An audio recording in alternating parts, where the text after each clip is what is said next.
It's a very great honour for me to be here tonight addressing you. I can think of no more important work than that of the writers in this room and of the organisations ICORN and PEN which support them. When I learned that I was going to speak here tonight with Yu Jie, I was humbled and I was thrilled, but I was also troubled. And when I examined why I was troubled, it was because of something that happened to me several years ago at a writers' festival in Britain. I was at dinner with other writers, and a large, bearded British academic sat next to me, tucked his napkin into his collar, rolled up his sleeves, and then proceeded to dismember a crab with his bare hands, all the while telling a story from my book, right in front of me. It was a story of a man that I had known and his efforts to escape the tentacles of the Stasi. I listened with interest, which grew to alarm and then disbelief. He was telling my story as if it was his own, and he was doing it right in front of me. I lost control momentarily of my lower jaw. I waited for him to acknowledge that that story was in fact mine. This feeling of having an imposter tell your story is what worried me when I was going to be speaking here tonight with Yu Jie and with you all. I do not wish to be the bibbed fool, making so bold as to tell stories that are yours. When I raised this fear with the kind people at ICORN, begging them, could I please maybe just go last? They said, no, you need to go first. And then I realized that this is perfect because I am here first in the way that a warm-up act comes on first at a rock concert before the real thing. I am the author of 2 books, for neither of which have I suffered in any way, unless one counts the minor but interesting irritation of being sued by a group of former East German Stasi agents. My first book, Stasiland, is a non-fiction account of 4 people who had the extraordinary courage to resist the East German communist regime and what happened to them for this brave exercise of conscience. It's also about some former Stasi men with whom I spoke in the 1990s and how they were coming to terms with the end of their world. My recent novel, All That I Am, is based on real people and real events. Thank you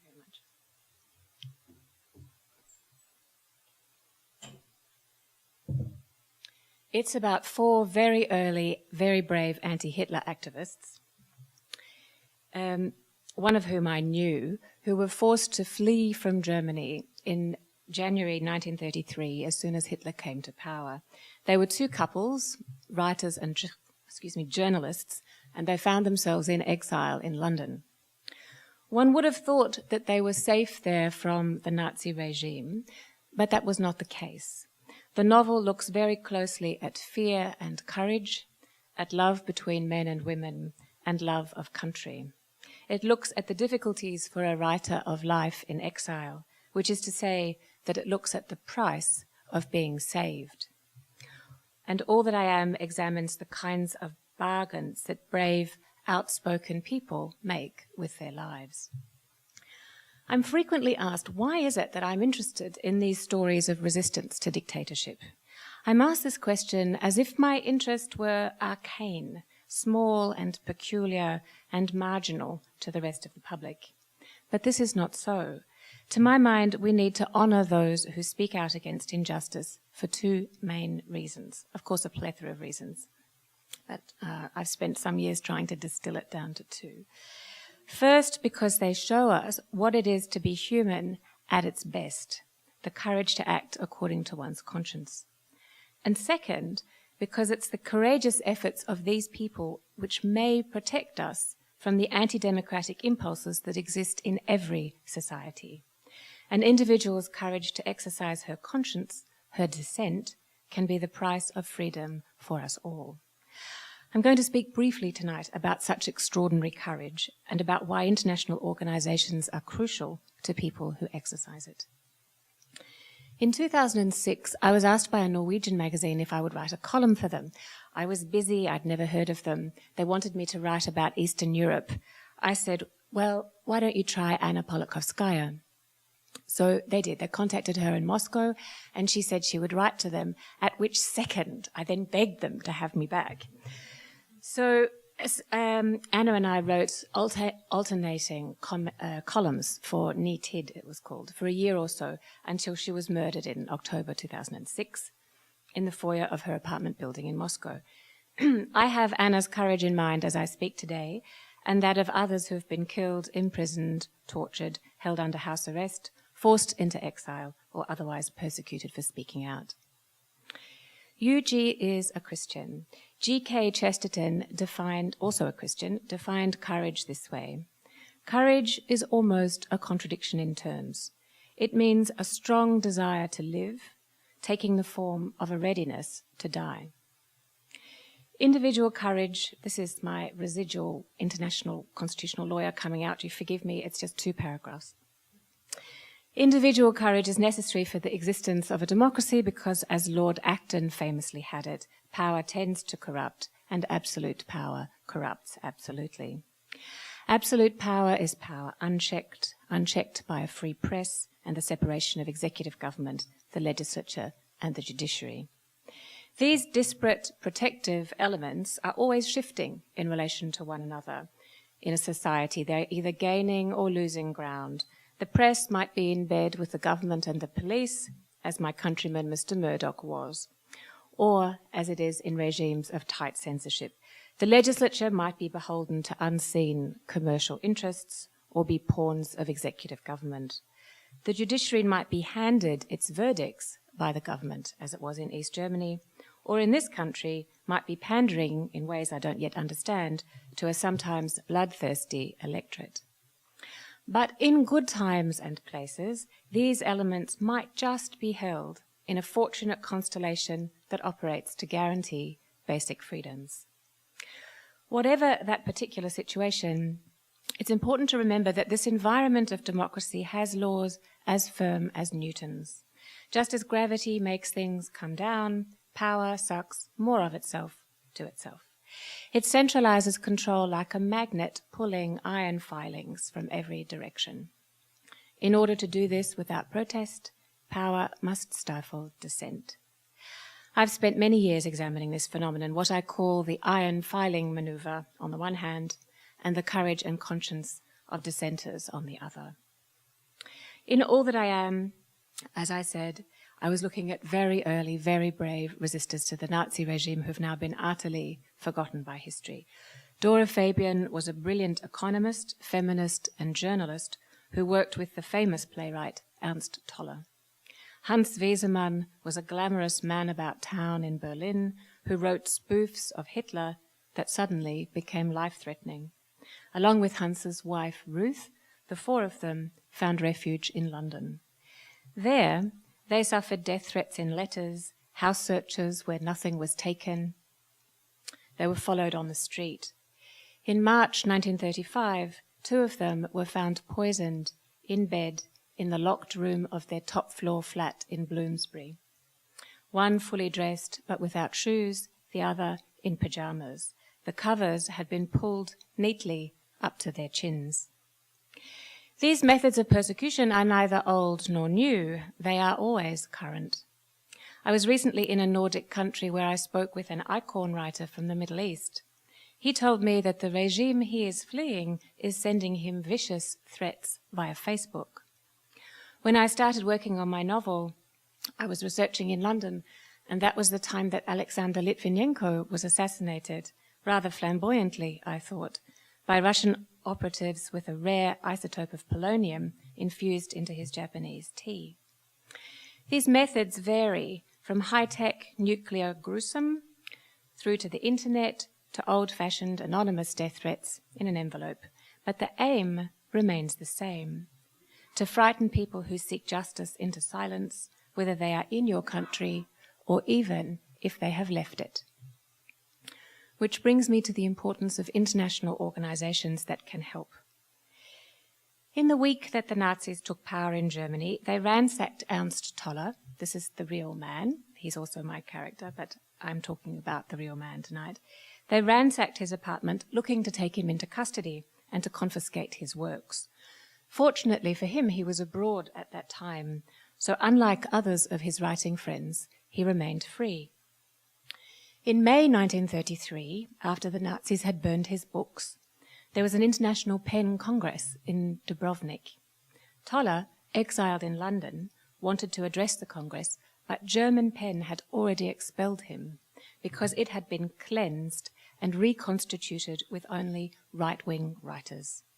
He would not be able to attend as part of his own country's pen delegation. The speed in Germany of the iron filing maneuver, the speed with which the National Socialists centralized power to themselves, eviscerating the autonomy of the states, ridiculing intellectuals, controlling universities, publishers, newspapers, the professions, organizations like Penn, and, with slightly more of a struggle, the churches and the military, is astonishing even now. The government made cowards of everyone, almost. Civil society fell in a matter of months. But British Penn came to Toller's rescue. H.G. Wells insisted that he come along with them and speak as part of their delegation. And so he did, to great acclaim. It's one of the formidable advantages of international organizations like Penn and ICORN that they can operate separately of the individual nations in which they're based, and so offer a real supranational support to writers speaking out against oppressive regimes. And now, just a couple of words about the courage required to do that. In his speech at Dubrovnik, Toller wanted the world to know that not all Germans were Nazi Germans. He wanted to incite his people, both within Germany and in exile, to courage. He knew that this meant facing down their own fear. This is what he said. Fear, he was an incredibly charismatic man, so I apologize to him posthumously for what I'm doing to his words. Fear, he said, is the psychological foundation of dictatorship. The dictator knows only that the man who has overcome fear lives beyond his power and is his sole dangerous enemy. Then Toller went on to say something that puzzled me for many years. He said, "For whoever has conquered fear has conquered death." I think only now am I starting to understand this.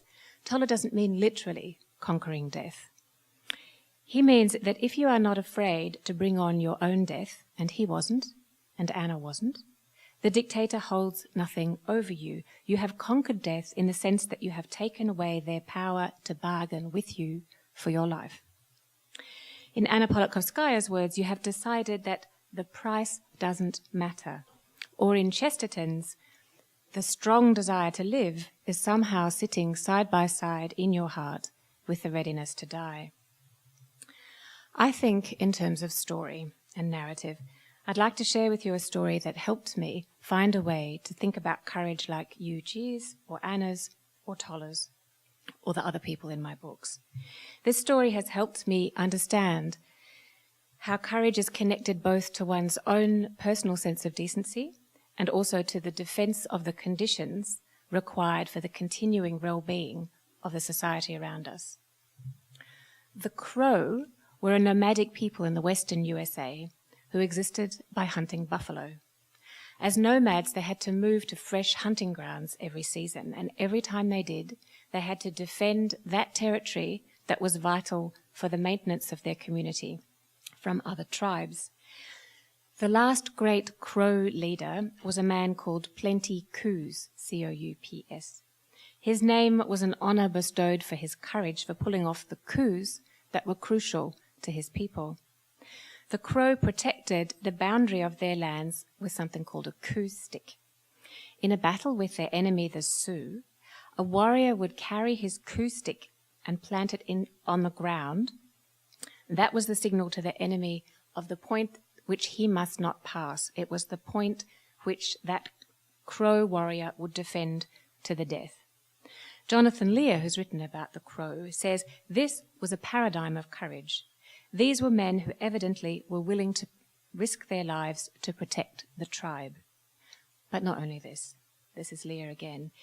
In planting the coup stick, the Crow warrior was also in effect saying, there is a fate worse than death. Namely, it is better for me to die than for the Crow tribe to be threatened by the penetration of the boundary at this point. When I read this, it struck me like a bolt. Plenty Coup planted his stick because his sense of himself as a decent human being depended on it, and because the survival of his society depended on it. Anna Politkovskaya and Ernst Toller and Yu Jie speak out because if they were silent, they would no longer be recognizable to themselves as moral beings. And they and others like them show us that there is a point beyond which the exercise of power is illegitimate. There is a point at which it threatens our human dignity and decency, and therefore our group, which relies on that dignity and decency to flourish. In conclusion, I'd like to say a word in this context about writing. If scientists can have, as they do, light as both particle and wave, I think we writers must be able to have writing as both illumination and weapon, as both light and saber. Writers need to speak the truth as we see it with the best words. Orwell had it that spin covers the truth like a layer of snow, like an octopus squirting ink. But it is also that words are our tools. When people legitimately seeking asylum are criminalized as terrorists, as they are in my home country, or racist mass murder is called ethnic cleansing, or civilian deaths in war are collateral damage, it is our tools that have been stolen and blunted. A writer's job is to use the sharpest tools to say, the emperor has no clothes, or the government is holding my friend hostage, or I am afraid. You don't have to be a writer to speak the truth as you see it, but you can't be a good one without doing so. It's not, in the first instance, the painters or engineers or bakers who are locked up or killed in China or Russia or Syria or the Third Reich. It is the writers. It is the writers with their very sharp tools who plant the stake first. Oh, and finally, about my large, bibbed academic friend. When he'd finished speaking at the dinner, I cleared my throat. I said, I'm glad you think that story is important. I do too. I don't even think he remembered where he got the story from. But I meant it. These fates are individual, but the stories are vital for all of us. And now, my friends, for the real deal. It's been a privilege. Thank you. Thank you very much, Anna Funder. It was really food for thought, and we really want to follow your writing and to work with you in the future. Thank you very much. It's a big pleasure to introduce the next speaker, our next guest, the recipient of the 2012 Civil Courage Prize, Mr. Yu Jie. We are very glad that you are with us tonight, and we're looking forward to listening to you indeed. It's a Pan American Center, and it's the director of the Freedom to Write program of Pan American Center, Larry Siems, who will lead the talk, and I leave the floor. I'm very glad to leave the floor to Larry Siems and to Yu Jie and the interpreter. Please. Just a real personal and an organizational note of thanks to ICORN for the amazing work that they do. Sarah and Deji and I are here, and our phone will ring and we'll get a call from we don't know where in the world. And when that call comes from somebody who really is, as they say in the movie, somebody who's locked in a room somewhere and there are people who are banging on the door, there's really only one place to call, and that's ICORN. And I have seen this organization literally lift people out of a country and take them to a safe place to live, and it's really amazing. So it's an honor to be with you, and I really appreciate the invitation. And then it's even more of an honor to be able to sit next to this man who's a personal hero of mine. I'll introduce him. I should introduce first J.P. Lee, who's going to do the translation, generously offered to do that tonight, and so I'd like to have everybody give him a hand before you even start. Because he has the hardest job of all of us. And I'm just going to introduce Yu Jie really briefly, and then we're going to talk for about 20 minutes, and then we'll turn it over to the longer film that'll give you more of an idea of what an incredible organization ICORN is. Yu Jie is an essayist and critic whose 35 books have managed to raise the ire of the Chinese government over and over again. He was born in Chengdu in Sichuan province in 1973 and went to Beijing to attend Beijing University and study Chinese literature. Not long after he graduated, he wrote his first book, which is a collection of essays called Fire and Ice. It was published when he was in his mid-20s and became a major sensation until it was banned and removed from bookstore shelves. One of the people who read that book was Lu Jie. She's the wife of Liu Xiaobo. At the time, Liu Xiaobo was serving one of his previous prison sentences, a 4-year sentence of re-education through labor. Liu Jie brought him the book in prison, and that began a lifelong friendship that continues in spite the incredible circumstances of Liu Jie and Liu Xiaobo's current situation to this day. From 2003 to 2007, Yu Jie served as vice president of our incredibly courageous Independent Chinese Pen Center, while Liu Xiaobo served as the president. And when Liu Xiaobo and a group of writers crafted Charter 08 in 2008, Yu Jie was one of the original signatories. That was released on the eve of Human Rights Day in 2008. Immediately before its release, of course, Liu Xiaobo was arrested, and then, like almost all of the original signatories, Yu Jie came under increased pressure after that arrest. It didn't stop him from writing.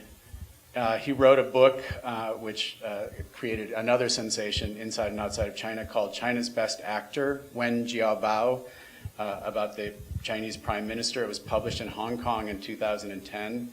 When that happened, he was detained and placed under house arrest for a month. He got out. He kept going again. He started conducting interviews for a biography about Liu Xiaobo. When the Nobel Committee announced in October in 2010 that Liu Xiaobo was going to receive that year's Nobel Peace Prize, he was again placed under house arrest, told not to finish the book. And then in December, the day before the Nobel Peace Prize ceremony in Oslo, Yu Jie was kidnapped and tortured, even losing consciousness at one point and coming close to death. During his beating, an officer told him, "If an order comes from above, we can dig a pit to bury you alive in half an hour, and no one on earth would know." After he was released, he lived under increased surveillance until in January 2012, he fled to the United States with his family. He now lives in Virginia. His biography of Liu Xiaobo, which he was warned not to write, was released this past July in Hong Kong. He was, as you heard, the recipient of the 2012 Civil Courage Prize this past week here in New York. He now lives in Virginia with his wife Maggie and their son Justin. It's my great honor to welcome Yu Jie.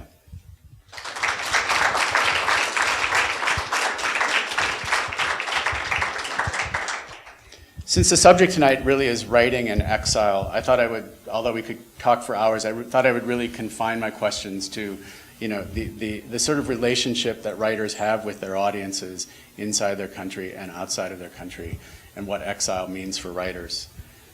I wonder if you can talk a little bit about your early success, and particularly the book Fire and Ice. Talk a little bit about that book. What made it so popular and what made it so controversial? 希望您谈谈你早期的作品，特别是《回避》，为什么它这么成功？我的第一部书，那《回忆兵》差不多那个时候。中国的大学每个学生的宿舍里面都有一本，因为是在1989年以后，到我出版这本书的时候，1998年，差不多10年时间，中国没有作家敢于说中国的真实情况，而那个时候恰好是遇到了美国总统克林顿访问中国，就是1989年以后第一个访问中国的美国总统，那个时候中国的新闻出版有一点点放松，所以我那本书出版，所以就对大家非常震惊。Okay, so my first book, Fire and Ice, was quite successful. You could find it in almost every university dorm back then. I think it has something to do with President Clinton. He visited China in 1998. So he became the first president to visit China after 1989 Tiananmen Square crackdown. So because of his visit, China enjoyed relatively free press back, in terms of its policy. So my book became quite successful. 在中国，做一个说真话的作家，确实需要那很大的勇气，要付出很大的牺牲。所以上个星期我在纽约领取公民勇气奖的时候，那我的儿子那Justin 他只有4岁半，他就问了我一个问题，我很难回答他，因为他在幼儿园里面，他的最好的朋友的爸爸是一个 fireman， 是一个消防员，所以他现在他认为他的梦想就是成为一个消防员，他认为消防员是最勇敢的人，所以他就问我，他说爸爸，你每天在电脑前面，然后写作，你没有像一个消防员一样去救火，你为什么是一个勇敢的人？为什么会给你这个奖？My first book was successful. Also, it was because it was actually the first book to speak the truth after 1989. And actually, last week when I received the Civil Courage Award in New York, my son actually asked me a very interesting question. He's 4.5 months. He's 4 years now, actually 4.5. So he asked me because actually he had a good friend whose father was a fireman, firefighter. So he asked me why would you be able to receive this award? You didn't do anything particularly courageous, right? You're right in front of your computer all the time. So why should be you, not firefighters? 我不知道要等他长到多大的时候，我才能把我的遭遇全部的告诉他。就因为我写作批评中国共产党，我被那些秘密警察绑架到北京郊外，然后他们把我的衣服全部脱光，然后对我进行酷刑拷问，其中的一个酷刑是他们把我的手然后卡在前面，他们一个手指一个手指的撇我的手指，说你的这2只手在电脑前写出了1000万字，然后对那个共产党的妨害就像一支军队一样，所以我们要把你的每一根手指全部撇断。I don't know when I will be able to tell my son about my experience. 2 years ago, I was kidnapped by the Chinese police, and I was taken to the suburb of Beijing, and I was beaten, and I lost my consciousness. And they even put my finger and told me that you have written more than 1 million words against the government. So so your fingers have done more harm than an army. So we could punish you whatever we want to. I want to talk about the period just between the first book and that moment. And that was about a 10-year period during which you wrote more than 30 books. And every time I read that, I can't figure out how this works. You were a blacklisted writer. You couldn't publish in China. So how did those 30 books get published, and who read them? 你第一本书和你这个2年前的遭遇中间有经过了10年你中间出版了大概30多本书，这是如何可能？就是你为什么你现在你上了黑名单，为什么还能出版30多本书？所以我后来从2005年以后，我的所有书在中国大陆都不能出版，所以都在香港和台湾出版。所以我们非常庆幸有香港和台湾2个出版中文书的，但是不在共产党控制下的地方。So all my books after written after 2005 have been published in Hong Kong instead of the mainland, and I haven't been able to publish in the mainland since 2005. So I'm very grateful that there's a place called Hong Kong, that allows me to publish and write. 作为一个作家，我希望的是全部的言论自由和出版自由，所以最后我选择来到美国，我希望能够有这样的自由。但是我后来看到作家哈金他的一本书《自由生活》，他写到有很多流亡到西方的中国作家，他们以为在一个自由的世界里面可以自由的写作，但是他们以为自己像一只小鸟一样在天上飞，实际上他们像一个风筝一样，他们的这个风筝的线还被那共产党那个抓在手里，所以他们还是没有自由，他们的心灵没有自由。As a writer, I wanted to live freely and write freely, which was why I left China and came to the United States. But a lot of people think that living in the United States, you can write and think and live freely. But it's actually not always the case. A lot of writers, when they come to the United States, they still, in terms of their thinking, they still cannot think freely, unfortunately. We'll come back to that because that's a really interesting point. But I'm interested, so these books were published in Hong Kong. Were they read inside of China? Did people smuggle copies in? Were there versions that were published on the internet? Did your friends read them? I mean, how many, and I'm thinking of the idea of exile and being in a strange country, but isn't this a kind of exile in your own country where you're writing, but you don't even have the ability to reach an audience that lives right across the street from you? 就说你的书现在在香港出版，你在大陆就没有市场，国内读者如何能读到你的书？但实际上，因为进入互联网时代以后，通过互联网，仍然能够突破这样一种那封锁。我举一个例子，我写温家宝的那本书，后来德国之声，这是德国之声的那个中文的那广播，他们把我这本书制作成一个朗读版，然后可以在网站上那下载。结果有那800万那中国大陆的人从网站上下载，他们放在自己的电脑里面听。Luckily, we live in a internet age. So, for example, one of my books was made into a audio, tape, which you could download freely, and in a short period of time, 800万。So more than 8 million copies have been downloaded online. That's incredible. That's incredible. Well, and what is your life like day to day in China as a blacklisted writer? There's surveillance. There's your movements are tracked. Your phone calls are tracked. Your meetings are tracked. What does that do to your creative process? Or how are you able to sit down and write freely when you live under those conditions? 就是你在国内的时候，你是生活如何受到监控？有时候经常会有人跟踪你，然后既然在这种状态下，你如何还能自由的写作？那过去那10年的生活，那确实在个秘密警察的那监控之下，就像那前几年那非常有名的那部德国电影，就是那他人的生活。就是那部电影里面的作家，我觉得就好像是我自己的生活一样。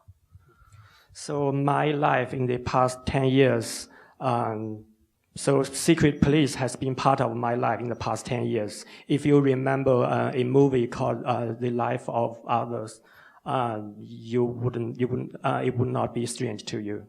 然后2010年刘晓波先生获得诺贝尔奖以后，我的那处境更加恶化。我曾经几个月的时间被那个软禁在家里，然后我的窗外有6台那个摄像机，然后对着我，然后这警察用一张桌子堵在我家的门口，我不能离开我的家门一步，然后也不可能有客人上门，然后我要吃的那个食物，我只能写张条子给他们，秘密警察为我买来。So after Mr. Liu Xiaobo won Nobel Peace Prize in 2010, my situation got much worse. I couldn't leave my house. The policeman blocked my the door, and also my phone was so I couldn't talk freely to my people because somebody else will would listen, and I couldn't go shopping. So I had to write a list to the police, and they would do shopping for me. And there were 6 cameras outside my house watching me 24 hours. 然后有一年的这种时间，那我的儿子被迫在那个四川老家跟爷爷奶奶一起生活，然后我被带到全国各个不同的那城市软禁起来，然后我妻子在北京，我们一个家庭分成3个部分。And at one point, my son had to leave Beijing to live with my parents, his grandparents, in Sichuan, and I had to leave. I was forced to leave Beijing also in various places. So, and my wife had to stay in Beijing. So at that point, the 3 of us, our whole family was broken up into 3 parts. 所以他们不准我打电话，也不准我上网，所以有几个月的时间我不能跟我的妻子和那孩子联系，我也听不到我的儿子的跟我说一句话。So they didn't allow me to make phone calls or to use the internet. So for a couple of months, I lost any connection to the outside world. I wonder, I'm not sure if this question will make sense, but do you remember when the first time in your life you thought, maybe this isn't worth it, maybe I'd like to go live somewhere else? When was the first time you actually imagined the possibility that you would end up in exile? 就是你生活中第一次想到你可能离开中国，觉得这个太艰难了，我待不下去了，我要离开中国，是什么时候？有没有？我从2003年开始就到美国和欧洲很多国家访问，所以有很多朋友劝我就留在西方，但是我回答他们说，只要我生命安全还有保障，我不会离开中国。所以是到了2010年12月9日，我那一次被秘密绑架酷刑，而且经过酷刑以后，我昏迷过去，送到医院抢救。先是到北京郊区的一个小医院，那医生说我们已经没有办法抢救了，这个人马上要死了。后来又送到北京市内的一个很高级的医院抢救，我才活过来。所以经过那一次以后，我觉得我的生命安全也没有保障，那个时候我才产生离开中国的想法。So since 2003, I have made a frequent visit to Europe. So back then, a lot of my friends suggest to me that you should stay here. You should not go back to China. But I always told my friends that as long as my life is not threatened, I would stay in China. I would not want to leave. So the time that I made my mind was 2010 when I was kidnapped by the police. So I was beaten and I was on the brink of death. And so the first hospital I went to, the hospital told my wife that there was no way they could save my life. And so my wife took me to the second hospital, and I was barely, so I was saved, but my life was severely threatened. So back then, at that time, I decided that I could not stay in China any longer. And just how did you get from China to Virginia? How did that process work? 你是如何从中国来到弗吉尼亚的中间的过程是什么？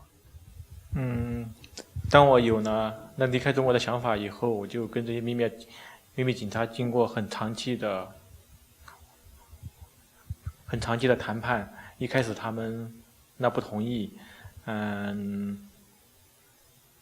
然后有超过1年的时间。后来我说如果你们不让我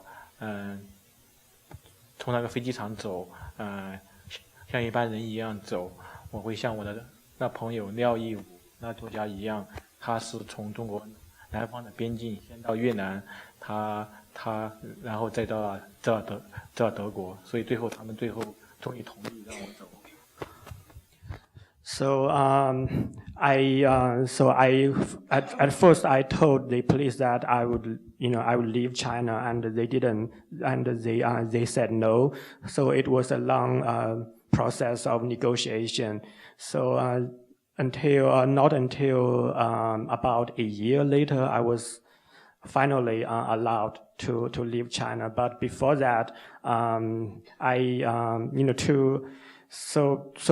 told the police that if you do not allow me to leave China, I would follow my friend, another Chinese writer called Liao Yiwu, who fled China through another channel. He kind of secretly fled China, and he went to Vietnam first, which was a long and tedious process. So I told the police that if you don't allow me to leave China legally, I would do something, and which would not be good for your publicity. 当我到了美国以后，那共产党仍然企图继续控制我。他们这些官员去找我在四川的我的爸爸妈妈谈话，说不要我出版我的新书，否则的话他们就不能到美国来看我。被我拒绝以后，他们第二次跟我爸爸妈妈谈话，又提出他们的一个计谋，他们说他们可以在香港成立一个假的出版社，跟我签一个出版合同，他们出很多钱把我的这本书的版权买下来，但他们不会出版这本书。但是又被我拒绝以后，第三次他们跟我爸爸谈话说，不要以为你到美国就很自由很安全了。他说原来也发生过中国作家在美国被暗杀的这个事件。Even after I left China and came to the United States, the police still were trying to control and harass me. So at first they talked to my parents in a remote area in Sichuan province, and they told my parents that they would not want me to criticize the government.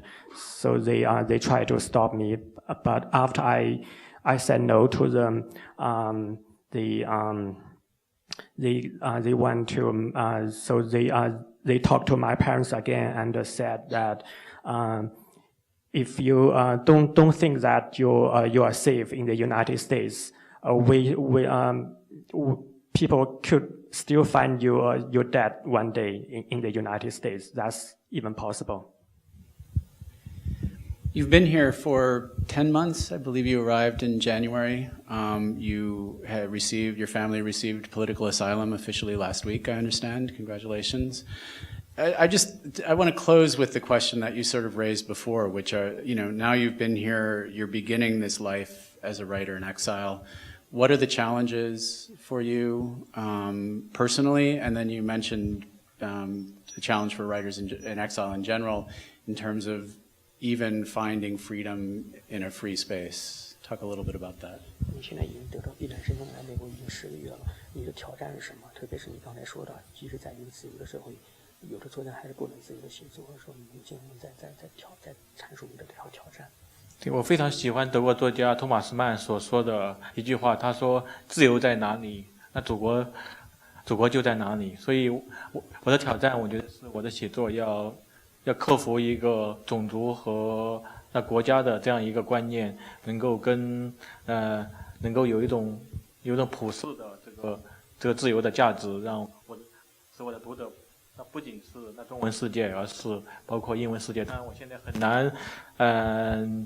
很难马上就能用英文写作，但是我希望能够有更多的作品被翻译，能够被那个英文世界和其他语言的读者所看到。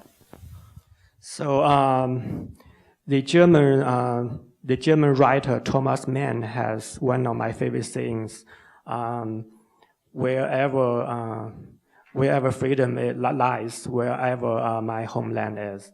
So one of my goals nowadays is to go beyond my Chinese readers and audience.